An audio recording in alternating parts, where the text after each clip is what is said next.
आदरणीय अधीर रंजन चौधरी साहब से आग्रह करूंगा कि वो आए और आपको संबोधित करें। শামশেরগঞ্জের এই ঐতিহাসিক সভায় আজ আমাদের সকলের নেতা, দেশের নেতা, রাষ্ট্রের নেতা, গরিবের নেতা, শ্রমিকের নেতা, কিষাণের নেতা, সকলের নেতা রাহুল গান্ধীজি আজ এখানে এসেছেন। আমরা তাকে আজ বলতে দেব। আমরা এখানকার স্থানীয়, আমাদের কথা অনেক আপনারা শুনেছেন। আজ আমরা সকলে মিলে রাহুলজির কথা শুনবো। শুধু একটা কথা বলবো যে আপনারা কি বিশ্বাস করেন যে আগামী দিনে ভারতবর্ষের মসনদ থেকে নরেন্দ্র মোদীকে হটানো যাবে রাহুল গান্ধীর নেতৃত্বে? বিশ্বাস করেন কি করেন না? যদি বিশ্বাস করেন তাহলে হাত উঠিয়ে বলে দিন রাহুল গান্ধীকে আমরা আপনার পাশে আছি। হাত উঠিয়ে বলুন।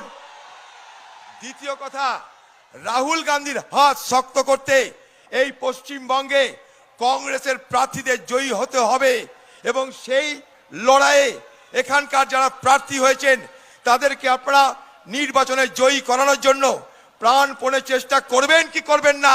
আপনারা হাত তুলে বলুন। তাই রাহুল गांधी যেখানে आंधी হয় সেখানে, राहुल गांधी परिवर्तन की आंधी होते हैं। तो आज सब हम मिलके राहुल गांधी जी को बात सुने और अगले कदम उठाने के लिए हम अपने तरफ से जी जान कोशिश करते रहते।